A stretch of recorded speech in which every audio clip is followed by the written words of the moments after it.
Hello, everyone. Thanks for the invite. Today, I'll be talking about how Yearn approaches security from an operational perspective. I'm going to echo a lot of the discussions that have happened today around processes or what I see needs to emerging, and just see how that works for us in our special use case. So a bit of info on myself, to security, contributions in Yearn, and protocol development for smart contracts. So what is Yearn? Like a brief background. So Yearn is basically yield aggregator, which means you can think about it like on-chain robots looking for you toss money into this contract, and those on-chain robots are looking for yield somehow, right? So there's magic happening in the back end. I'll talk a bit of how that works. But that's basically it. You deposit money in one of the vaults, and that auto compounds and gives you some X amount of yield. A bit of your stats that we have that I think are relevant for the discussion. I picked up this slide and I noticed that the stats that we have since our V2 release, which is our current on-chain generation of vaults, since the first release version of that generation, we deployed 153 vaults. Some of these are deprecated and not used, and a lot of strategies. You can see the numbers, 325 strategies. So that means that at some point, we managed in the highest time of TVL, I think 6 billion, and we were deploying around 3-4 contracts a week. How does that work? I want to show you how do we manage that. We've seen other protocols say, okay, every time you're deploying something new or making a change, that's immediate risk. And a lot of stuff needs to happen around making sure that that doesn't have a fatal impact or a critical impact within your protocol. So continuing with the background, like the way the vault works is that you have a user-facing smart contract, which is the vault. Is very much like an ERC20 token, and you serve LP into it. And in the background, there are several strategies working, and you can think about them as this robots on chain trying to look for yield, doing different stuff, interacting with different protocols and getting yield to auto compound whatever your capital was that you deposited in the vault. So within the vault core system, it's immutable. We did follow a bit of history of how V2 came about. We did follow the same best practices that have been discussed here around very strong upfront design, a clear spec, testing, even some type of staging live with small amounts before we actually got into audits, 3 audits or 4 at this point.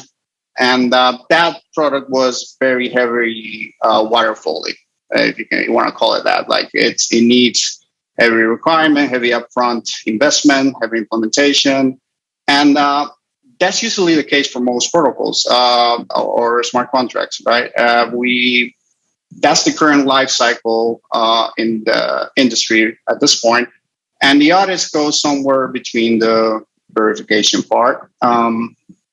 And we sort of see it like this seal of approval. Now, the contract has an audit. It means that it's safe, which is clearly not the case by far. We need to readjust things overall as an ecosystem. But for Yearn specifically, you see the cadence of strategies, the way it works. We just couldn't do it in a waterfall way for the strategies. Well, the vault is very stable and immutable and has been done through this design and process. The strategies we need something different. We needed something different. So why is that different? Because the yield opportunities and strategies come and go. They're ephemeral. They you can have something working in 2 weeks, and then after there's no yield in that strategy. So you can see it like a conveyor belt. Within the vol is very stable, it's solid, but the strategies are changing a lot. And I talked about like in the highest of our TVL, we were launching 5-6 strategies a week. So that means a lot of changes, a lot of potential risk, and we actually experienced a lot of issues because of that. Like we had several incidents.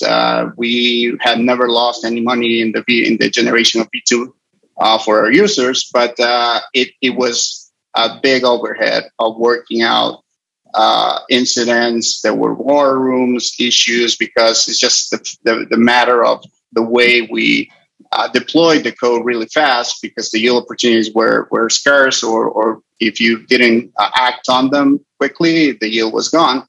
So that's sort of like the problem that we needed to fix. We realized we're putting out too many fires, and we need to sort of switch around that or think a different way to do this. So how do we come about doing that? So the first thing you need to know about the strategy is that it's really sandboxed in a sense that you can see it like a small script that's not doing too many things. It's just very narrow in scope, and it's really just doing specific things with a specific protocol. And so we had some inspiration from other protocols, like and other areas outside smart contracts that we've been discussed here, like primarily the aerospace industry and the health industry, which have all this type of processes around risk, which we adapted here. So what we came up with is, okay, we have our operational risk, what we call it, is what you can sort of think of it as there's just several steps that need to happen before a strategy or contract goes to production.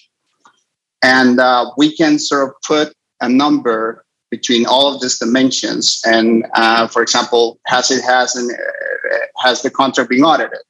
Probably, if a strategy is coming out in 2 weeks, it probably is not going to be audited, because the audit queues are really long, and you cannot get an auditor in short notice. It's just the way the system works at this point. So, okay, so this doesn't have an audit. That means that it has a high risk score.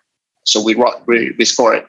It has code reviews. Okay, that's something that we can control. So we can put as many code reviews as we can, and we just sort of need to put a number on that amount of code reviews. How thorough was it? How many people saw it? Were the specialists involved? When I mean specialists, like strategies that are more they have more knowledge on that specific protocol that's interacting with that new strategy, or even we sometimes invite the dev protocols to have a look. So that impacts that score, and the lower the score on that dimension, that means the less risk. It's just a way to quantifying how are we covering our bases, like reducing the odds of something bad happening, because like we can score each dimension of did we do this, and out of that you get a simple formula that's it's a likelihood of what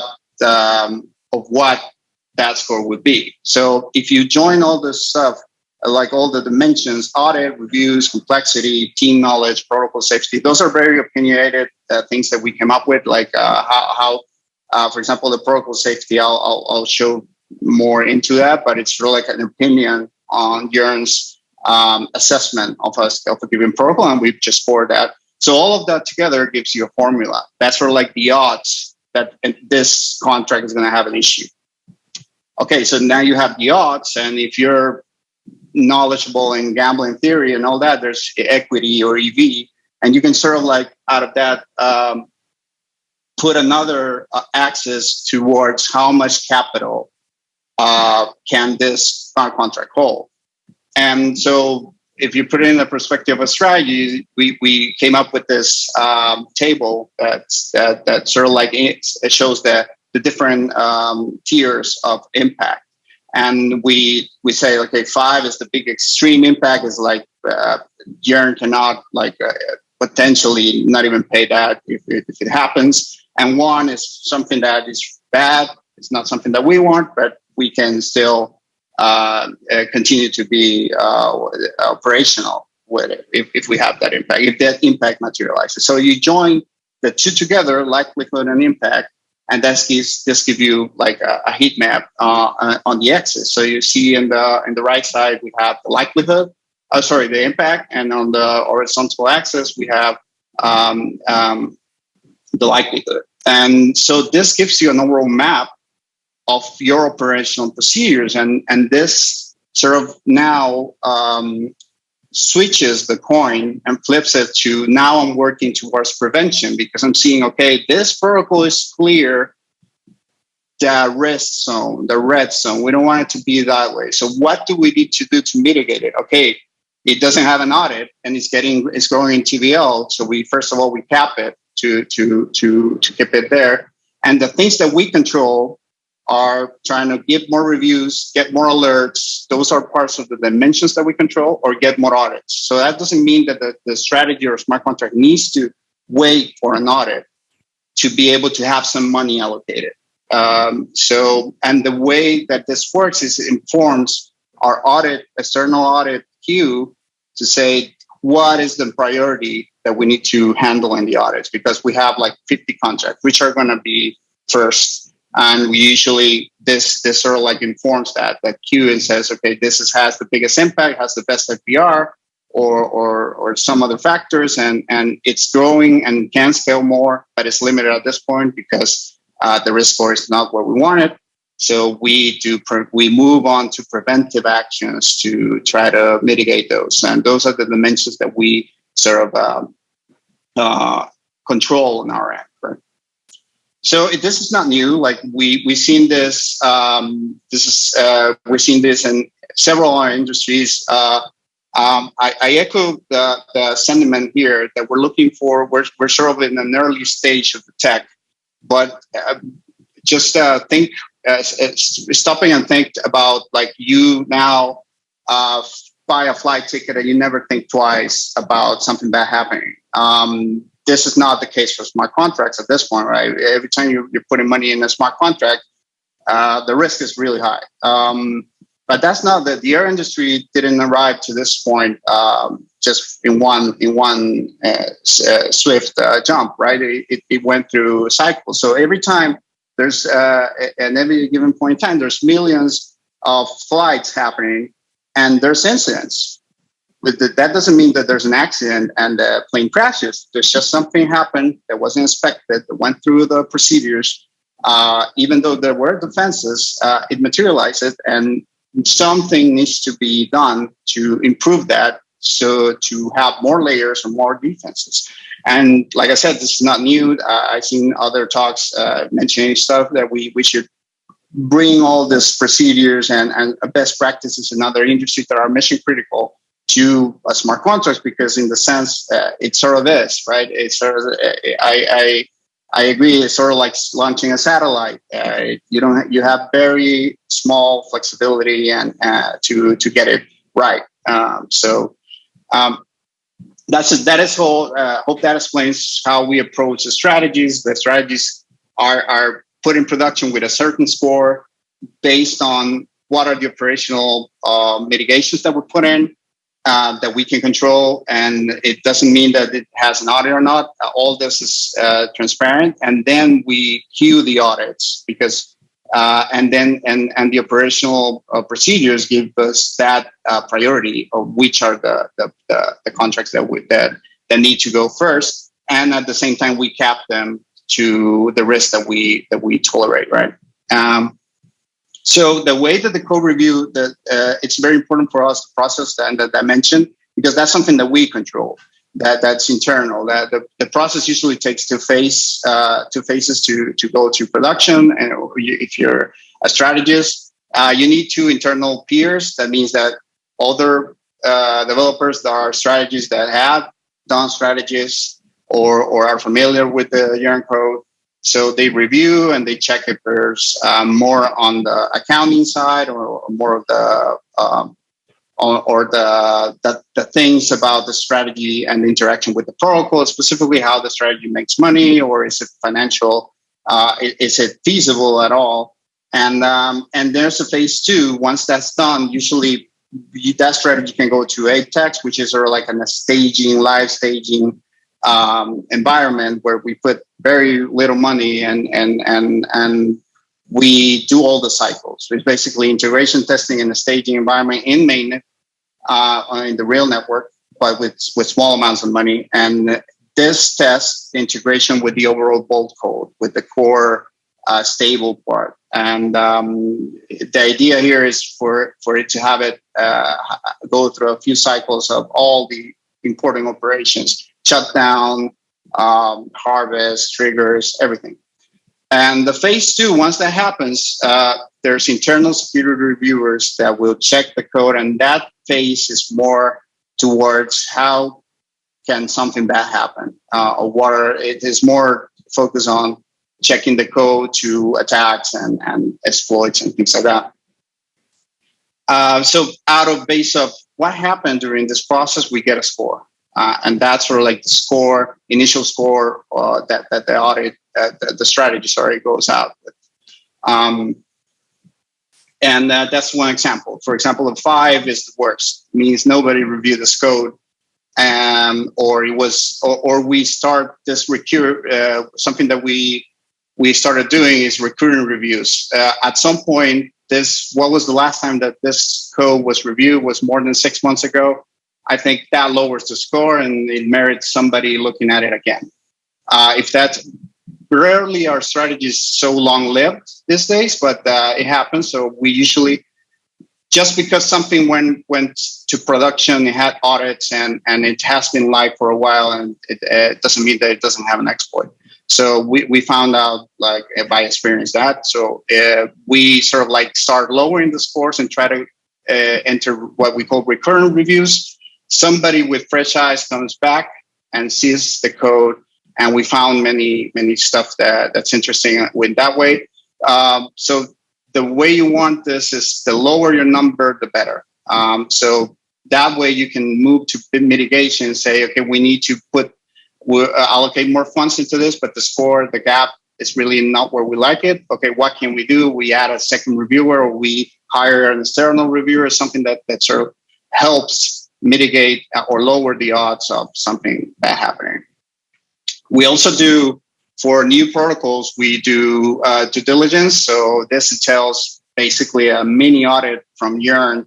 If this is a protocol that we never used before, we need all this needs to happen. The strategist usually writes this down and checks. I'm not going to go through all of this because of time, but checks, does the protocol have bounty programs? What are the risks of upgradable? Because when you check the protocol, the code says something, kind of rules will change underneath you, and what does the changing entails and things like that. So that's sort of like a requirement for even considering the strategy to go to production.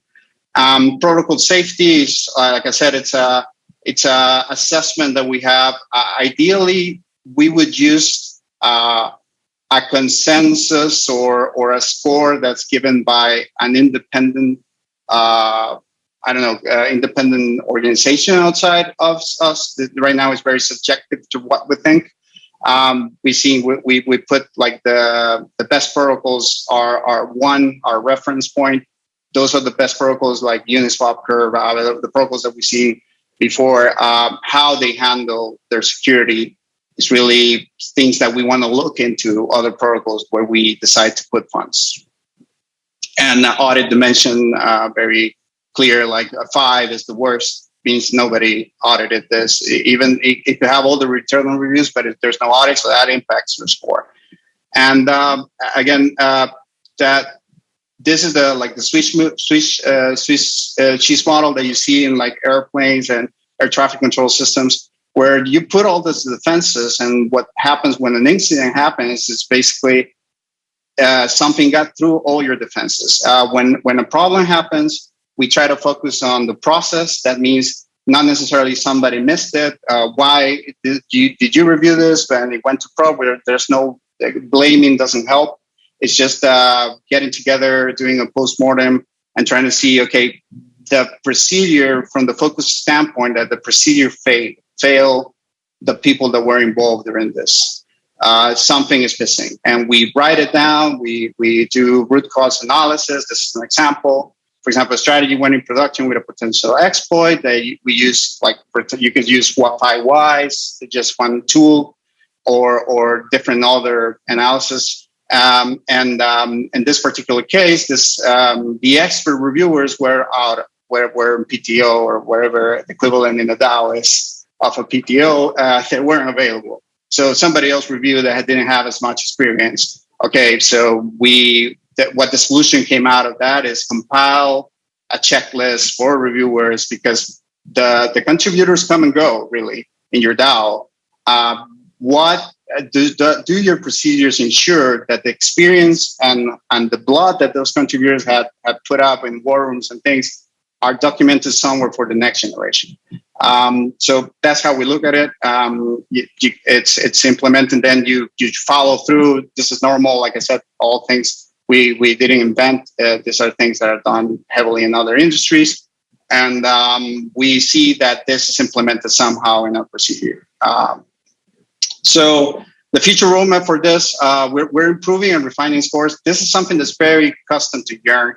I don't think it works for everybody, but I hope this gives ideas to other protocols how maybe something similar can work for them. Thinking about on-chain risk scoring, putting all this data on-chain and trying to see if that, putting the rules there and decentralizing that and get a score from the vault. This is all on the operational risk, not necessarily the financial risk. That's sort of like a different aspect, but I think this is useful for us and maybe useful for others. I have a tweet storm on this. You can check it here, and these are the links that are relevant and talk more about the docs and things that I discuss here. So that's my talk.